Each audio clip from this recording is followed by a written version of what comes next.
Verset 19. La Bible dit ceci. Josué dit au peuple, vous n'aurez pas la force de servir l'Éternel, car c'est un Dieu saint. C'est un Dieu jaloux. Il ne pardonnera point vos transgressions et vos péchés. Le verset 20. Alors, lorsque vous abandonnerez l'Éternel,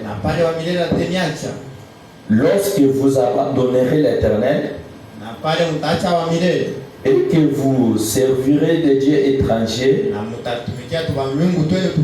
il viendra vous faire du mal et il vous consumera après vous avoir fait du bien. Le peuple dit à Josué, non, car nous servirons l'Éternel. Josué dit au peuple, vous êtes témoins contre vous-même que c'est vous qui avez choisi l'Éternel pour le servir. Ils répondirent, nous en sommes témoins. Verset 23. Ôtez donc le Dieu étranger qui sont au milieu de vous, que les enfants d'Israël ôtent ce Dieu-là étranger. Josué disait aux enfants d'Israël qu'ils puissent ôter les dieux étrangers au milieu d'eux.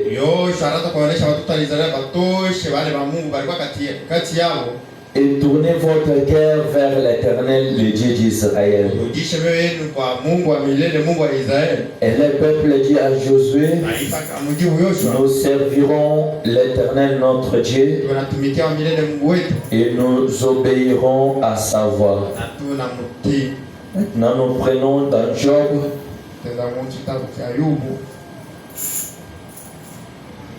Job 34, verset 1er jusqu'au verset 4.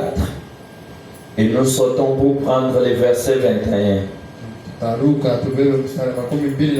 La Bible dit ceci. Eliou reprit et dit, sage, écoutez mes discours. Vous qui étiez intelligent, prête-moi l'oreille, car l'oreille discerne les paroles, comme les palais savourer les aliments. Nyumba. Verset 4. Choisissons ce qui est juste. Voyons entre nous ce qui est bon. Le verset 21, la Bible dit ceci. Car Dieu voit la conduite de tous. Il a les regards sur les pas de chacun. Pendant que vous regagnez la place, je dois continuer avec 1 Corinthiens chapitre 7. 1 Corinthiens chapitre 7, versets 23 à 24. C'est ici là où j'aimerais attirer votre attention. Parce que c'est quelque chose qui va nous faire du bien ce soir. La Bible dit ceci. Vous avez été rachetés à un grand prix. Ne devenez pas esclaves des hommes. Que chacun,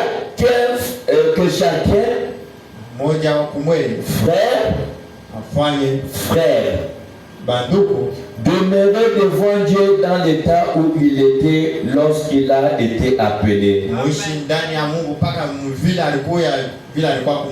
Que Dieu ajoute la bénédiction à la lecture de sa parole. Je crois que nous continuons toujours avec notre sujet. Mais j'aimerais vous faire remarquer quelque chose que nous venons d'ajouter dans 1 Corinthiens chapitre 7. C'est quelque chose qui peut réellement toujours nous aider à nous fortifier encore de plus. Quelque chose qui peut nous aider que nous ne puissions pas être donc les gens qui suivent les autres derrière. Parce que ici Paul dit, vous avez été racheté à un grand prix. Ne devenez pas esclaves des hommes. Quand Paul parle des hommes, il ne parle pas d'une seule personne. Il parle de beaucoup de hommes.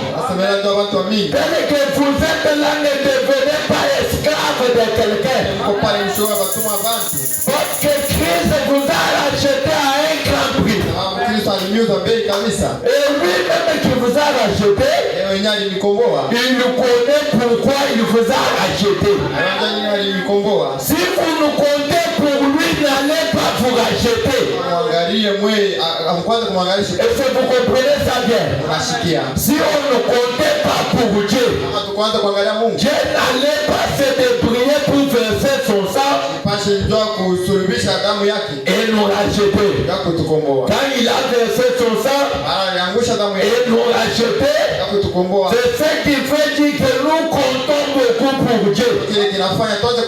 C'est pourquoi ne devenez pas esclaves de quelqu'un et demeurez devant Dieu de la même manière que quand il vous avait appelé. Ne suivez pas tout ce que les gens peuvent dire. Aujourd'hui, nous avons une seule bouche qu'on doit écouter. Et cette bouche-là, c'est la bouche de William Branham. Et la bouche de William Branham, c'est la bouche de Dieu. Quand Branham lui parle, c'est Dieu qui parle. Et même frère Branham n'a jamais voulu que nous soyons des esclaves de quelqu'un. Parce que Christ a fait un grand travail pour nous racheter. Écoutez d'abord quelque chose que la Bible dit dans Isaïe 61. Ça peut encore nous aider à ce que nous sommes en train de parler. Isaïe 61, verset 1er. Ça s'est passé avec notre Seigneur Jésus-Christ. Écoutez ce qui s'est passé. Là, c'est Jésus qui parlait lorsqu'on lui avait remis le rouleau aux tables pour qu'il puisse lire. Quand Jésus a déroulé ce rouleau-là, et il a commencé à lire cela. La Bible dit ceci. L'Esprit du Seigneur, l'Éternel, est sur moi. Ça, c'est Jésus qui était en train de lire la parole. Quand il lisait cela, il y avait des prédicateurs, des sacrificateurs, des rabbins qui étaient assis là-bas en train d'écouter ce que Jésus est en train de lire. Maintenant, écoutez ce que Jésus dit. Jésus ajoute et dit, car l'Éternel m'a envoyé pour apporter des bonnes nouvelles. Ici, il faut entrer quelqu'un qui est là dehors. L'Éternel a fait Jésus pour apporter la bonne nouvelle. Il l'a porté à qui? Aux malheureux. Jésus n'apportait pas la bonne nouvelle aux justes. Jésus apportait la bonne nouvelle aux malheureux. Et la Bible ajoute, il m'a envoyé pour guérir ceux qui ont le cœur brisé. Si Jésus n'était pas venu, ceux qui avaient le cœur brisé n'allaient pas être guéris. Il a fallu que Jésus vienne. La venue de Jésus, c'est la liberté des gens. Parce que ceux qui étaient malades, à ce moment-là,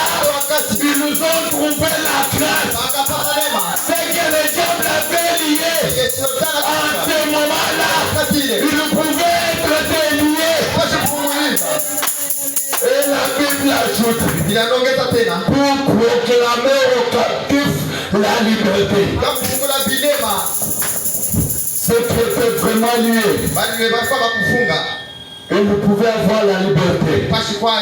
Et la Bible dit, et aux prisonniers la délivrance. Donc tout celui qui était en prison, quand Jésus vient, il apporte la délivrance à ces hommes-là. Quand on parle de prison, ne voyez pas qu'à ce pas. Quand les diables pas liés, c'est ça la prison. C'est cette prison-là que Jésus était venu pour délivrer les gens. Et ce soir, nous avons aussi le même Elohim. Soyez délivrés ce soir. Ne restez pas les prisonniers du diable. Ne restez pas un prisonnier de quelqu'un. Dieu est venu pour apporter la délivrance. Et quand il reçoit la délivrance, cela veut dire que tu es libre. Cela dit que tu es libre. Là, tu ne seras esclave de quelqu'un. Là, le diable ne peut pas même te fouetter. Pourquoi? Quand il était son esclave, il pouvait faire tout ce qu'il pouvait faire. Parce qu'un esclave, il dépend de son maître. Est-ce que vous comprenez ça? Un esclave ne peut pas se diriger. C'est celui qui l'a pris en otage qui peut lui diriger. Et quand Jésus nous rachète, nous devenons son esclave. C'est pourquoi Paul, quand il était encore païen, il n'était pas encore Paul, il était seul. Il ne pouvait persécuter l'église de Dieu. Il était encore esclave du diable. Mais un jour, quand Dieu l'a saisi, Paul n'était plus encore esclave du diable. Paul est devenu le prisonnier du Seigneur Jésus. Il parle de cela dans Philémon. Dans Philémon, chapitre 1er, verset 1. C'est là Paul dit que Paul, prisonnier du Seigneur Jésus-Christ. Là, vous devez savoir que Paul ne pouvait faire rien d'autre que ce que le Seigneur lui montrait de faire. Et quand Paul est devenu le prisonnier du Seigneur Jésus, ceux qui étaient contents de lui ont voulu maintenant pour le tuer. Pourquoi? Parce qu'il avait quitté leur camp. Et ce soir, on doit quitter aussi ces camps-là pour devenir des véritables prisonniers. Un prisonnier qui doit être toujours conduit par son Créateur. N'est-ce pas vrai? Écoutez ce que frère Balaam dit.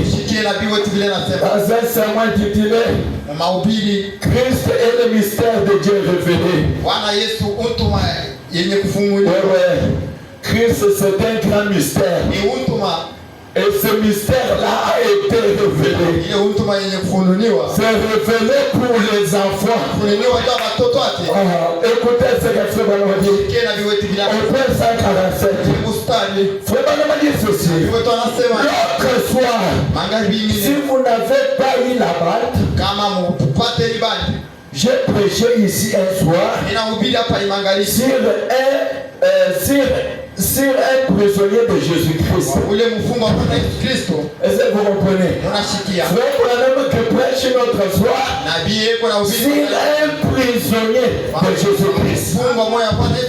Acceptez d'être un prisonnier de Jésus. Si vous êtes son prisonnier, je vous assure qu'il n'y a rien qui peut vous faire du mal. Parce que lui doit vous prendre sous contrôle. Quand un danger vient, comme c'est lui le maître, il contrôle tout. Et il n'y a aucun danger qui dit ceci. Paul est prisonnier. Écoutez, nous disons que Paul c'est le premier messager, non? C'est pas ça. Si Paul est le premier messager prisonnier, je crois que tous les messagers qui doivent suivre aussi, Paul doit être des prisonniers. Luther, donc Wesley, tout Colomba, même Abraham, esclave et prisonnier du Seigneur Jésus. Abraham ne pouvait pas dire quelque chose si Dieu ne l'a pas dit. Parfois il pouvait prêcher. Après quelque temps, il dit aux gens,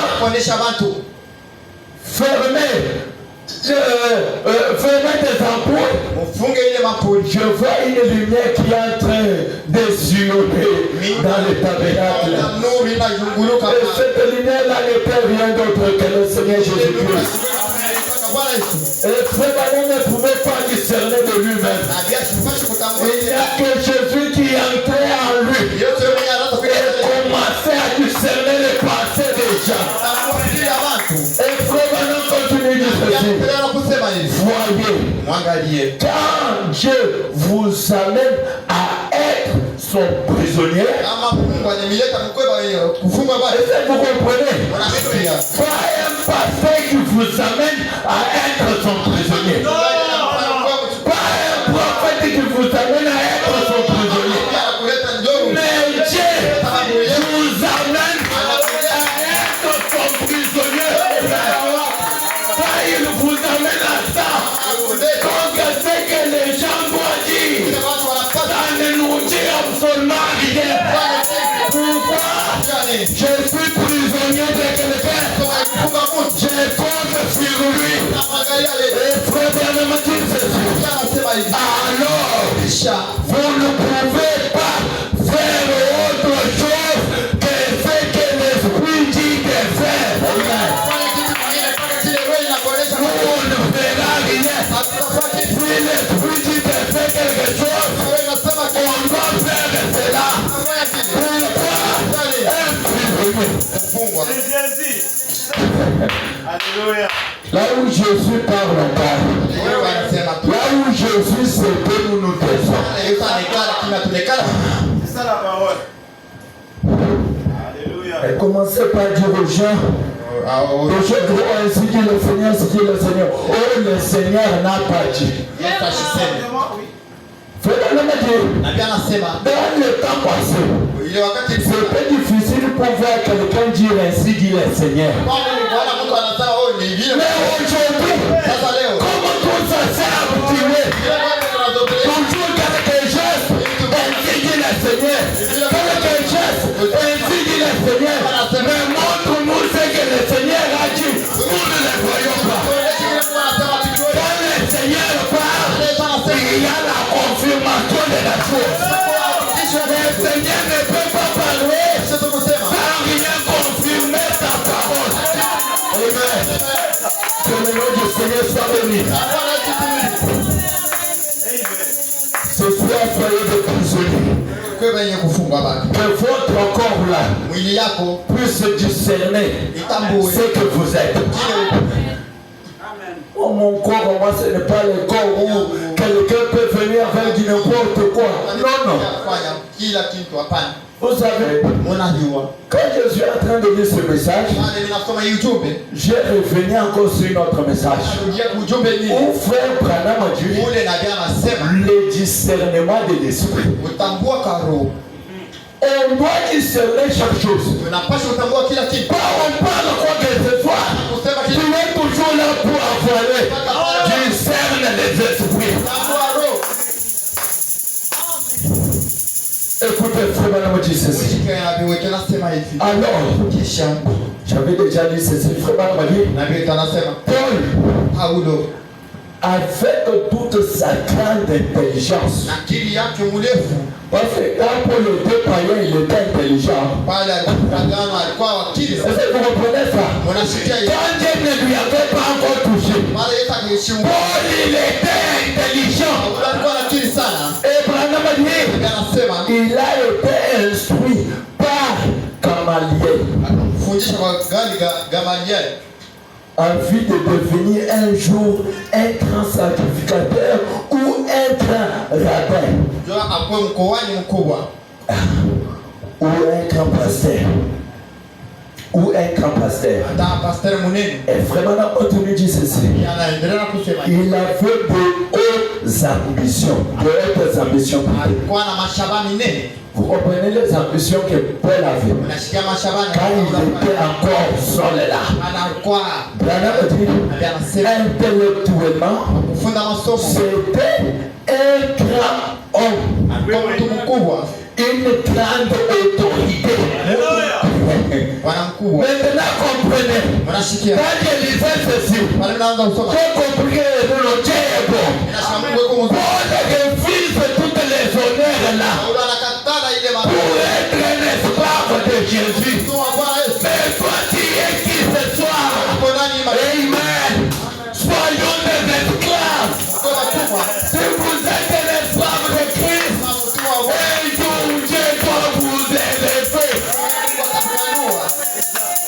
qui savait que Paul allait être le premier messager? C'est que Dieu a déjà choisi depuis la fondation du monde. Peu importe ce qui arrive, cela doit s'accomplir. Même s'il y a des blocages, même s'il y a quoi que ce soit, ce que Dieu a prévu, il n'y a aucun démon, ni de l'enfer, ni de votre famille qui peut bloquer cela. Cela doit s'accomplir.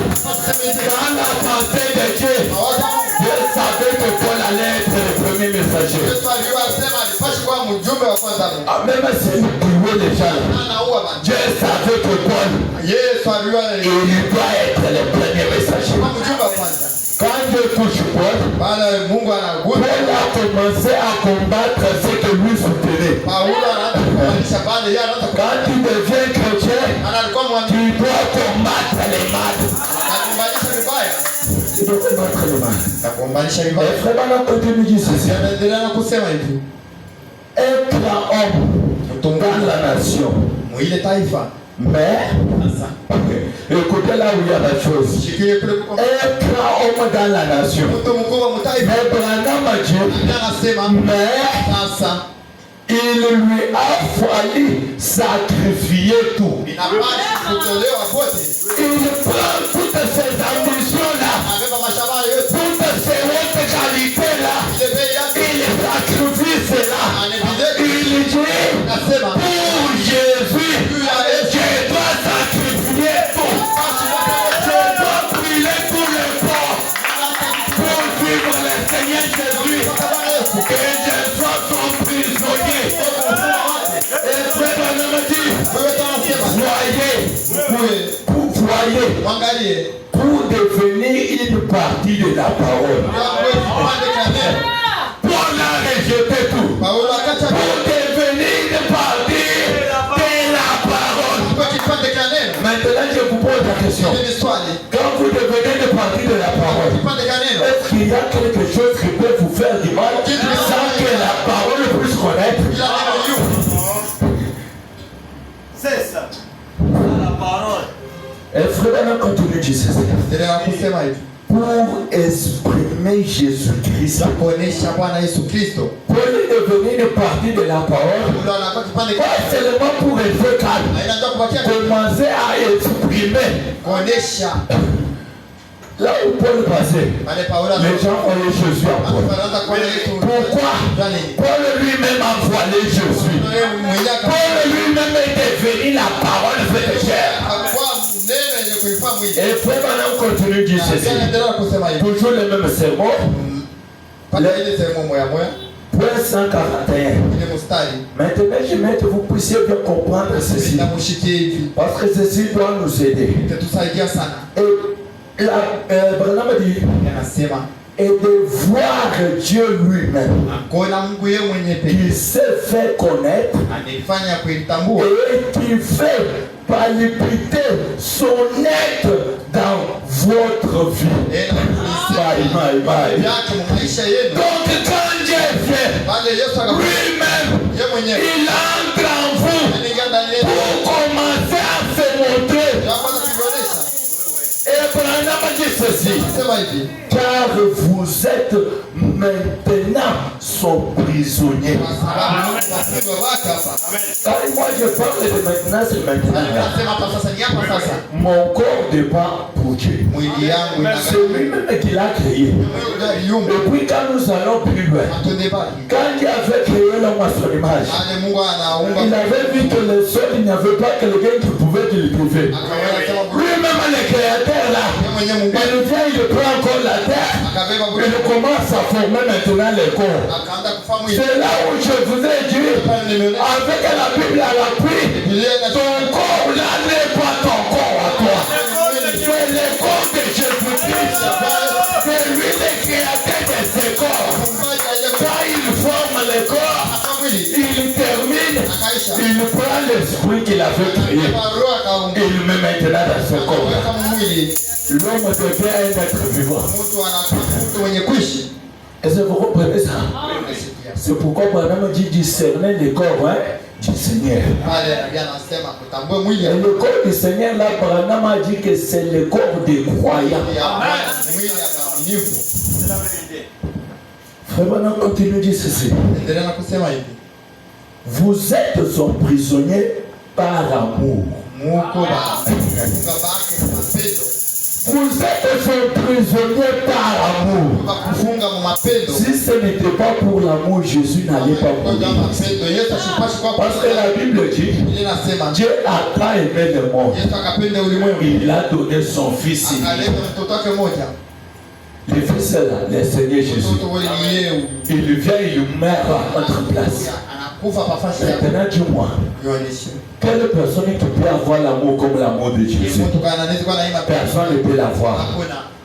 Même si c'est nos femmes que nous avons, même si c'est le mari, personne ne peut pas avoir l'amour. Je vous montre une autre chose. Si ça se fait que je meurs aujourd'hui, même si ma femme me met comment, quand je commence à puer, il ne peut pas être même là. Il doit fuir le fer. Mais s'il me met, il pouvait être là, supporter même l'odeur là. Tout le monde partiront. Alléluia. Nous sommes son prisonnier par amour. Et frère Branham dit, le monde peut rire. Le monde peut nous regarder aujourd'hui. Comme nous parlons de Branham là, il peut rire, mais il ne connaît pas ce qui se passe à nous. À nous là, il y a une connexion. Puis elle ne se connecte pas. Il ne doit pas saisir la chose. Il faut qu'il se connecte pour saisir la chose. Je vous montre une autre chose. Il y a la connexion Wi-Fi. Et cette connexion-là, il y a des codes. Pour être connecté là-bas, il faut entrer dans les codes. Là, tu peux te connecter. Même si la connexion est ouverte, si chez toi il n'y a pas de code, tu ne dois pas être connecté. Et aujourd'hui, notre mot de passe aujourd'hui, Luc 17, 30, Apocalypse 10, Jean 14, 12, Malachie 4, c'est ça le mot de passe.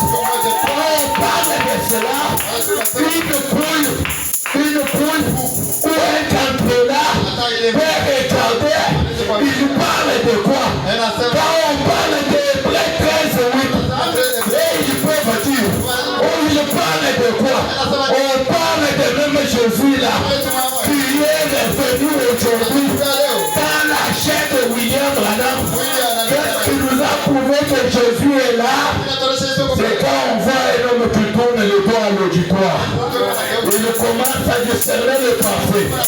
Là où on retourne dans la Bible, on voit que c'est la même chose que Jésus faisait. Et Branham dit, c'est ça même la résurrection. Et quand on dit Jésus est ressuscité, Jésus est ressuscité. Mais regardez pas le corps. Jésus, c'est l'esprit qui était dans ce corps. C'est le même Jésus là qui est ressuscité au temps d'histoire. Quand il ressuscite, il fait Branham son prisonnier. Exactement. Maintenant, écoutez, frère Branham dit ceci. Vous pourriez, le monde, Branham dit, le monde périt, se moquer et dire, allez, viens avec nous. Vous pourriez y aller, mais vous êtes prisonnier. Parfois, supposons que vous devez vous retrouver, parce que nous tous ici, nous avons toujours des familles païennes. Vous pouvez te retrouver parmi votre famille là. Et ils boivent. Parfois les autres fument. Même si tu es parmi et tu es prisonnier. N'oubliez pas cela. Tu es toujours prisonnier. Ne faites pas ce que Ève fait. Et Branham dit ceci. Voyez, les autres femmes peuvent agir comme Hollywood. Toutes les bêtises que nous voyons par-ci par-là. Mais Branham dit, mais pas vous. Que les autres les voient, mais pas vous. Si les autres voient, mais pas nous. Si les autres voient, mais pas nous. Et Branham dit, vous êtes prisonniers. Amen. Le frère Branham dit, voyez, vous êtes prisonniers de Christ. Dites un peu à ton voisin là que tu es prisonnier de Christ. Ne suyez pas ton corps. Je te dis encore comme ça, ne suyez pas ton corps. Tu es prisonnier de Christ. Et le frère Branham continue de dire ceci. D'autres hommes peuvent fumer, boire et se conduire n'importe comment. S'ils levaient. Est-ce que vous comprenez? Il y a d'autres personnes, s'ils boivent, ils font quoi que ce soit. Il n'y a rien qui arrive. Toi, tu essaies, Dieu t'est puni. T'es puni. Est-ce que moi, t'es au baril qui monte mon âme?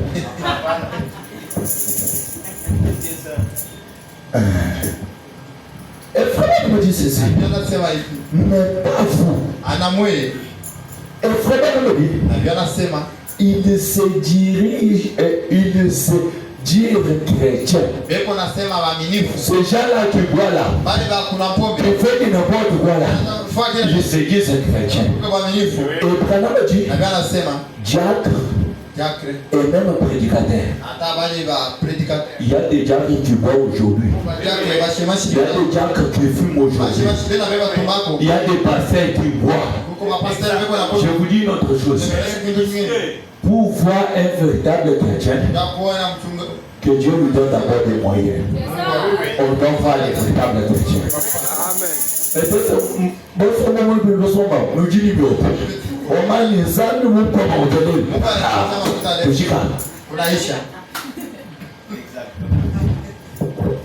Ça nous tout le monde, ça nous tout le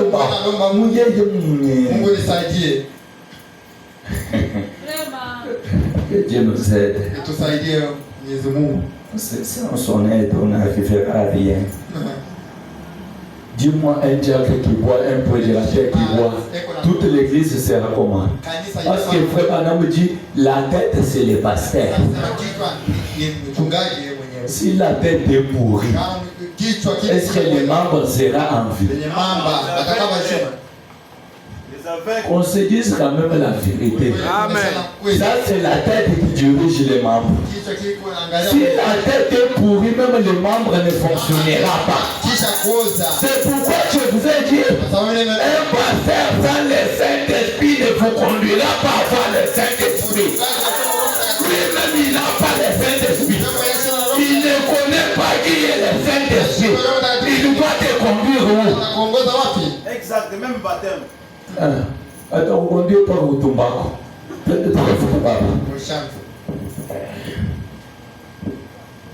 Et frère, on a dit ceci. Mais pas vous. Même si le prédicateur fume, il fait qu'il n'importe quoi. Pas vous. Vous êtes prisonniers. Prisonnier de quoi? Prisonnier de la parole. Pas prisonnier de quelqu'un. Prisonnier de la parole. Même si la parole vous condamne, toi tu dis amen. Dieu doit t'amener un jour à t'améliorer.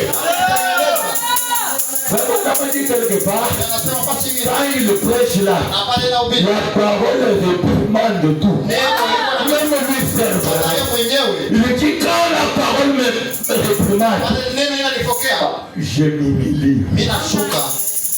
C'est ça. Quand la parole réprimande, toi tu veux montrer combien tu es intelligent. C'est Dieu le créateur de la sagesse là. S'il y a quelqu'un qui est intelligent, c'est Dieu. Vous savez, peut-être quand on demande l'argent là, Dieu lui-même connaît dans notre cœur que non. Celui-ci, quand je lui donne, il doit fuir. Mais l'ennemi a fait que je lui donne d'abord.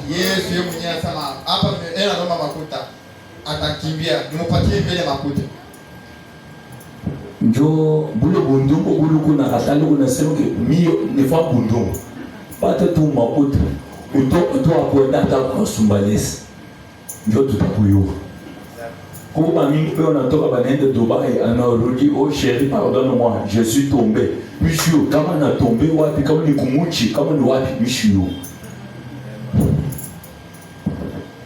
ouais mais pas chaque voyage tombé chaque voyage tombé.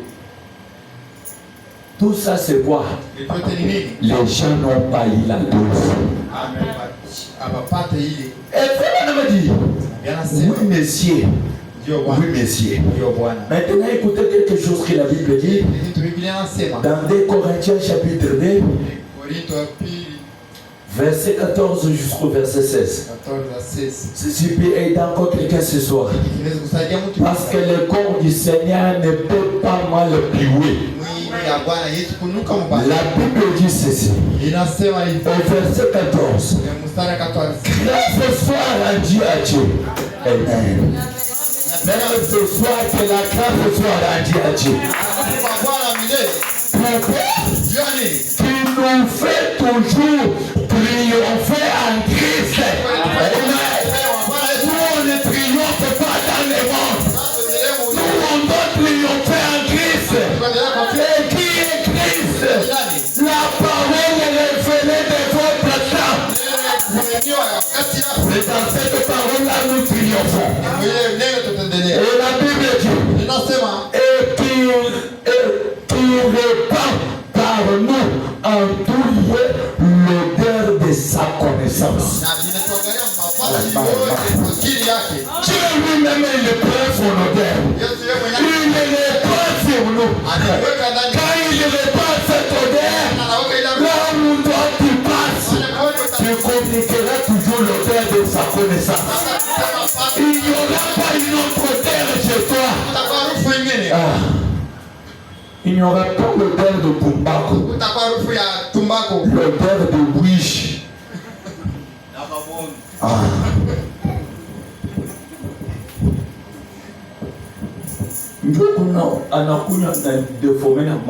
Écoutez, vous voyez, si ça se fait que vous ne prenez pas l'alcool, surtout les kabondola, ton visage est vraiment normal. Commencez seulement prendre ça, même une semaine. Il chauffe moi une chou comme bébé. Moi je n'ai pas chaud. Je n'ai pas mangé dans ce couteau qui fait. Ni les kabondo n'a déformé mon tout. Donc j'ai calmé.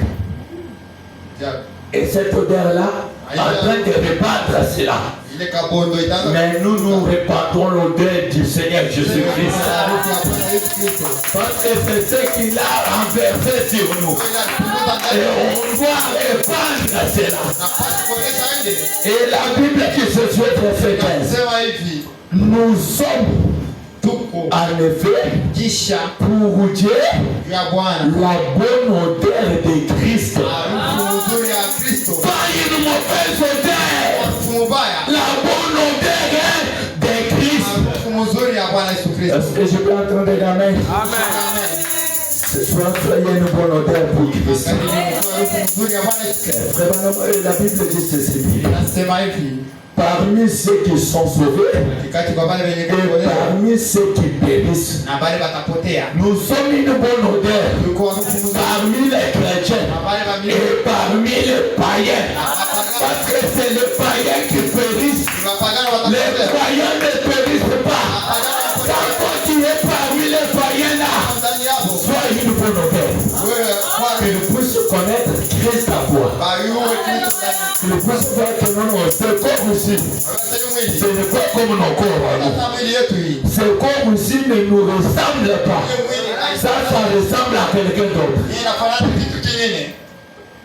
Et la Bible dit ceci. Au verset 16, osez une odeur de mort, donnant la mort.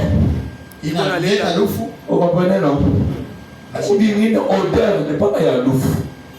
Akitembea toi. Munyambie tu, mtu tu, hebu sasa cho mkure ubuloshi. Donc pale unatembea upaki hivi. Sasa kwa vile kama unamtengesha, si odeur ya lufu yote. Unatengesha tu anaumu mtu abenye, memba cha mudame kwa zamani. Yoba nangaye mtu mwenyewe na nendo mkonisha kujibu nini vinjwa ya tumbako na pombe. C'est ça l'odeur de mort. Et ces gens-là donnent encore l'odeur de mort. Parce que c'est l'odeur qu'ils nous ont. Dis-moi par exemple, quelqu'un a une mauvaise odeur. Est-ce qu'il peut donner une bonne odeur? Comme il a une mauvaise odeur, l'odeur de la mort, c'est pourquoi il donne toujours la mort. Et la Bible dit aux autres une odeur de vie. Alléluia. Aux autres là, ce sont nous. Amen. Nous dégageons une odeur de vie. Amen. Là où il y a des païens là, quand toi tu arrives, ils sentent ton odeur. Le dit que non, celui-ci ne nous ressemble pas. C'est étranger parmi nous. Quoi qui dégage une odeur de vie.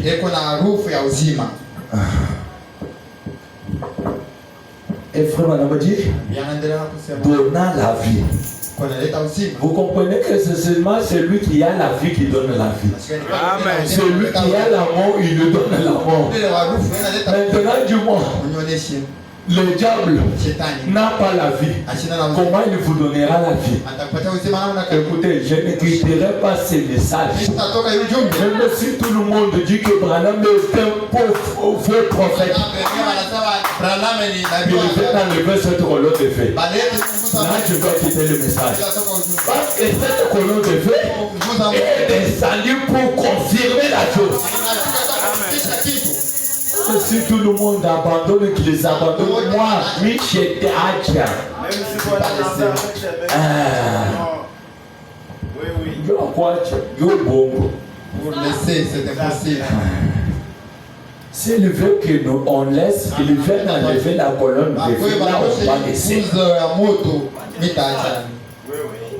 Il y a un message.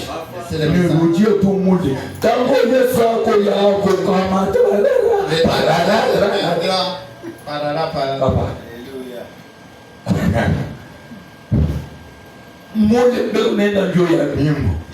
Si la prédication commence, il commence à fuir. Et la prédication là-bas, c'est 15 minutes. Au temps du soir, il y a William Branham à magasiner la nourriture. Si cette nourriture n'était pas magasinée, là on pouvait être comme eux. Comme la nourriture est emmagasinée, je ne retournerai pas dans le monde. Je n'ai pas encore mangé jusqu'à l'appétit. Comment tu dois retourner? Ce sont des corbeaux qui étaient aussi dans l'arche de Noé. Je dois lire le Branham. Et la Bible dit, et qui est suffisant pour ces choses. Quelqu'un qui a une bonne chose, il dégage cela. Je sais que si ici il y a quelque chose, parfois le souris qui est mort, pourri, tout le monde ici doit sentir que non, ici il y a une mauvaise odeur. Amen. N'est-ce pas vrai? On doit sentir pourquoi? Parce que ce qui est pourri, ça a dégagé l'odeur. Là, on sent que non, ici, il y a une mauvaise odeur. Maintenant, écoutez ce que Freeman m'a dit. Dans un sermon intitulé La foi qui a été transmise au sein une fois pour toutes.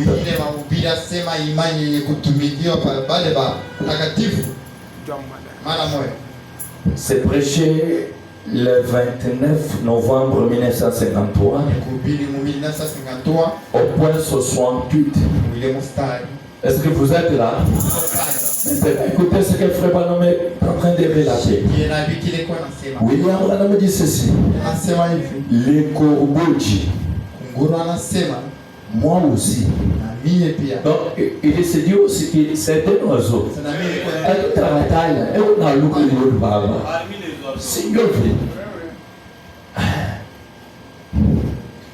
Et moi aussi.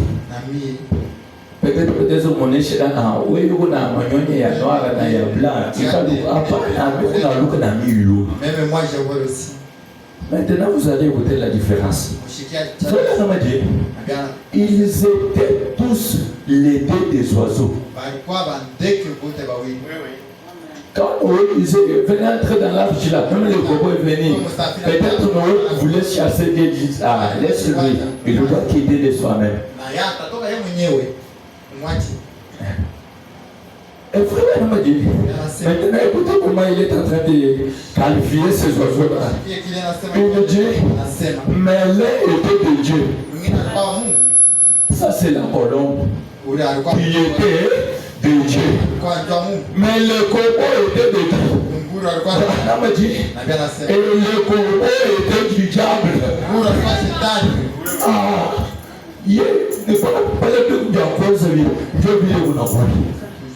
c'est ça le corbeau. Ah, ne soyez pas des frères corbeaux et des sœurs corbeaux. Si c'est corbeau, ceci c'est quoi? N'est-ce pas?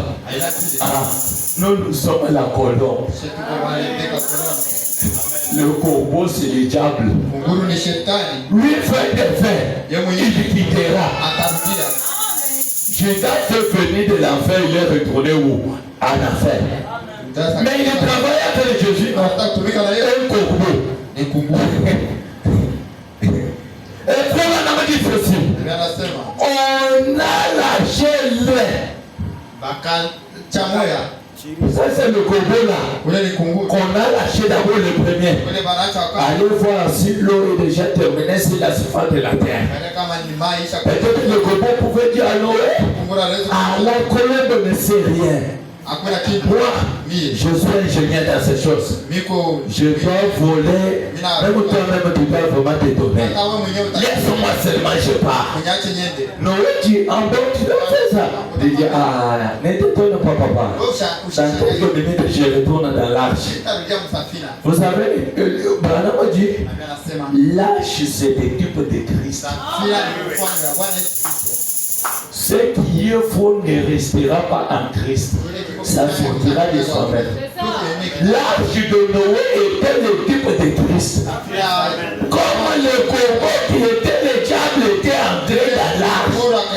Le corbeau ne supporte pas les sept tonnerres. Le corbeau ne supporte pas que dans la chair humaine. Quand on parle de ça, le corbeau dira non.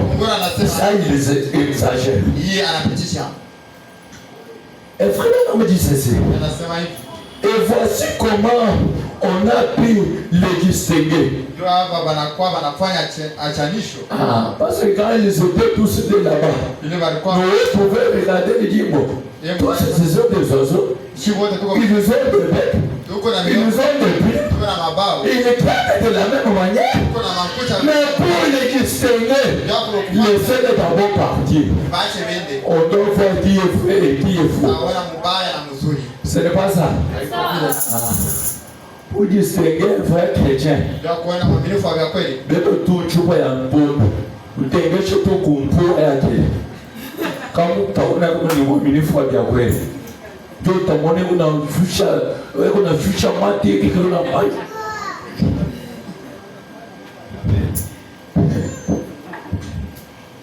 Si tu parles de l'impôt fait qu'on a pas. C'est les frères maintenant, Dieu. Là, on connaîtra les vrais chrétiens. Na vile kubingine leo unasema 33 ni yetu ya message. Parce que Yesu anafanya 33 âges. Wanatutosha 33. Après tupande wanakeuka ntai ni yetu. Sio ndio tumekalaka na ntai. Bingine babu yalaka nayo pana. Mchuje. Ntai plutôt. Na vile bashi kuifanya yo hivi. Mama ntai. Na ba message na boba na ngaba na sema hapana tupa moyo. Hatuna pamoja. Sio kwa chana.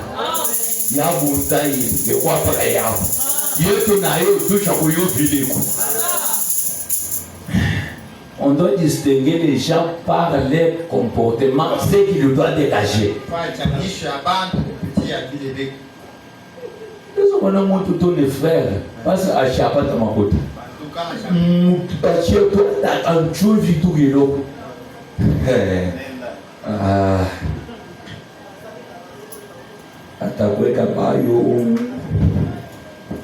Écoutez, par exemple, dit ceci. Bien assez, par leur appétit. C'est là où on a distingué. Parce que le corbeau mange tout. Il mange ce qui est mauvais, ce qui est bon. Ce n'est pas ça. Le fois chez le coucou, il y a posé le jour qui t'a choqué. Tu n'as pas ça. Tu n'as pas tout le monde, il y a bien. Jour qui n'est pas. Mais utaona kolomba anashuka pale pepo ya ngozi. Atashuka kata. Et frère dit, le corbeau était satisfait de voler d'un cadavre à un autre. Cadavre. Parce que le temps de Noé, ces gens-là sont morts par la pluie. Le corbeau regarde seulement, j'ai trouvé la richesse.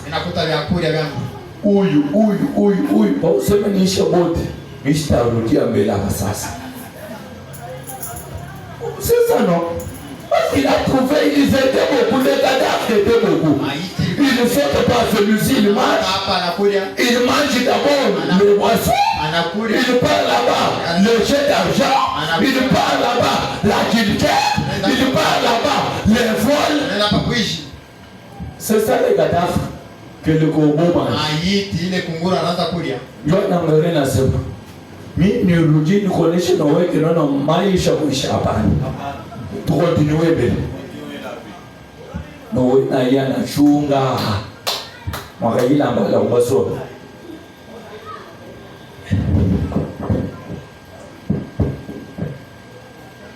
C'est comme il y a d'autres frères. Et surtout, vous connaissez, bon, frère, à Dubaï, si tu as $1000, je t'amène beaucoup de marchandises. On a mangé tout villa na mbac qu'il soit loué, alléluia, qu'il soit loué. On a les tout $1000 en Inde. Aujourd'hui à tes connaissances non. Les mamans disent les bananes pour mon nyombo, t'as moins quoi. Yeni frère. Pour la ville on a servi. Après qu'il vende, oh, ndogo. Frère Wanama, il faut croire votre frère ses paroles. Ah, papa. Frère Wanama continue à dire ceci. Ce sont des corbeaux. Vous comprenez? Ah, ces gens-là, ce sont des corbeaux. Et Branham continue à dire ceci. Et d'en manger. Quand il sort, il part là-bas, il mange cadavre, il part là-bas, il mange une autre, il parle. C'est exactement comme l'homme qui confesse être chrétien aujourd'hui. Mais il n'est pas chrétien. Même les catholiques disent qu'ils sont des chrétiens. Les témoins de Jéhovah, ils disent qu'ils sont des chrétiens. Même les féticheurs là, ils disent qu'ils sont des chrétiens. Mais on doit connaître les chrétiens par l'odeur qui nous doit dégager. Les cadavres dégagent une mauvaise odeur. Mais quand le corbeau est tombé là-bas, lui ne se ressemblait à cette odeur-là. Il se ressemblait, papa.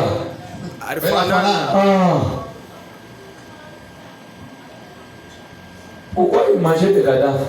Parce que s'il sentait l'odeur, quand l'odeur est mauvaise, il allait fuir, non? C'est pas ça.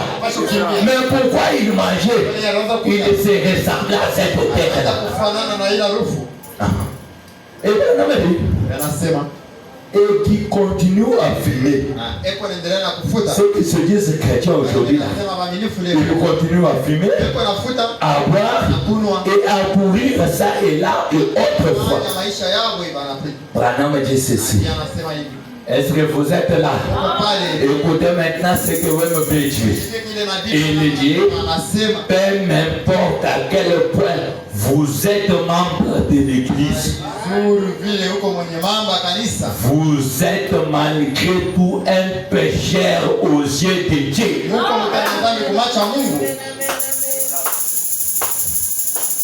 Tous les tours n'a voyage, tout mon calice, donc parce que vous n'avez tout moi. Vous n'avez pas mis 1000. Mais 1000 moules. Tout baloul. Tout à part, il y a 900 corbeaux. Moi, il y a tout. 900 corbeaux.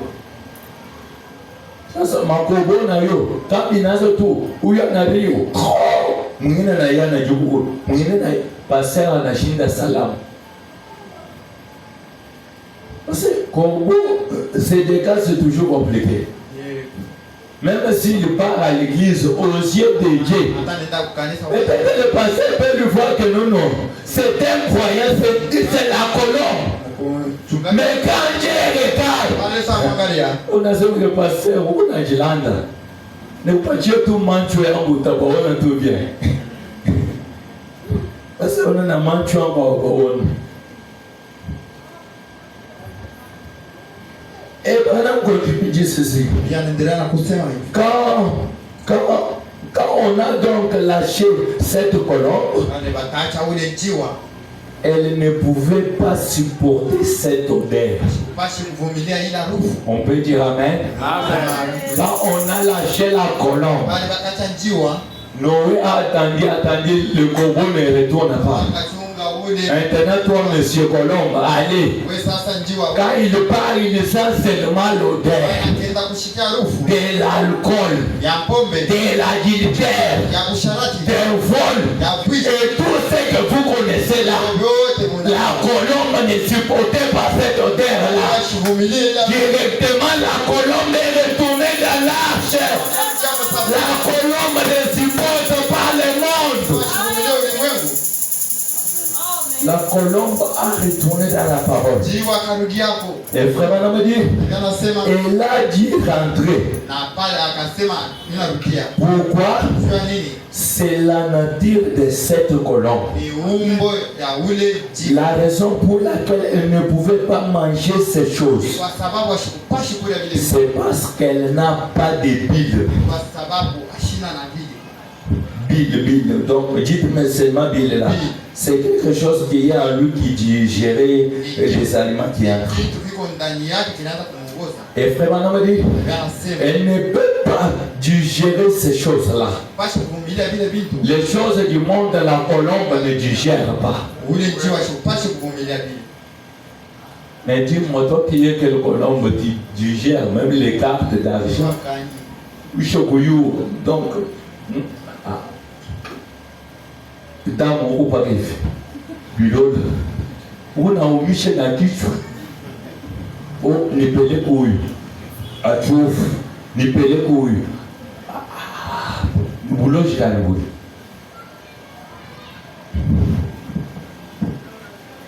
Et frère, on a retenu Jésus.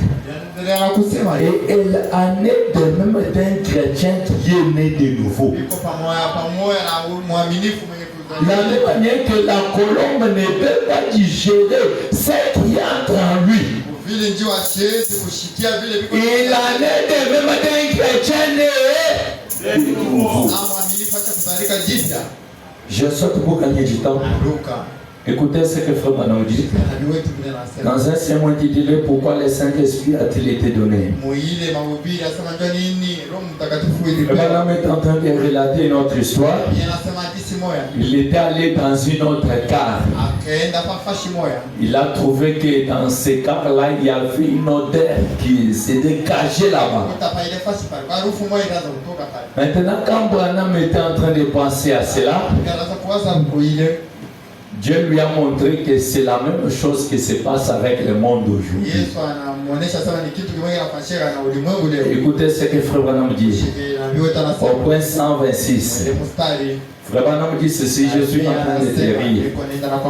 William Branham dit, et quelque chose m'a dit à propos de cette odeur qu'il a sentie dans les cartes là.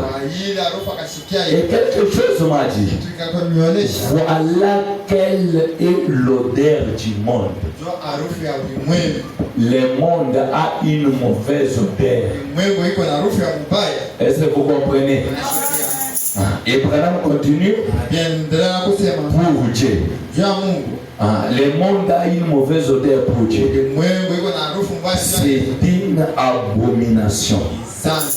Au point 127, Frère Branham dit ceci. Je me suis dit, quand je vois une femme qui marchait dans la rue, toute moulée comme ça, donc tout mango touche au mubamba.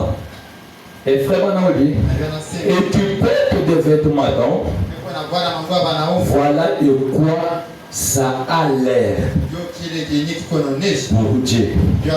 C'est une abomination. Quelque chose de dégoûtant et de puant. Quand une femme s'habille mal, agit mal, c'est quelque chose de dégoûtant et puant. Est-ce que vous comprenez? Et Frère Branham ajoute devant Dieu. Pourtant, elle ira à l'église le dimanche. C'est qui porte mal là. Elle ira à l'église le dimanche. Et Frère Branham dit tout décoré.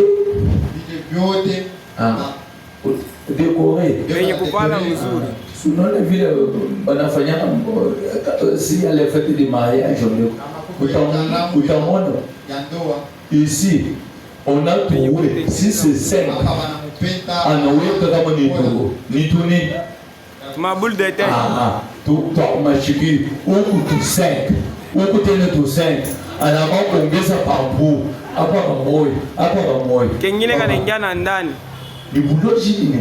On te sentir le boulot.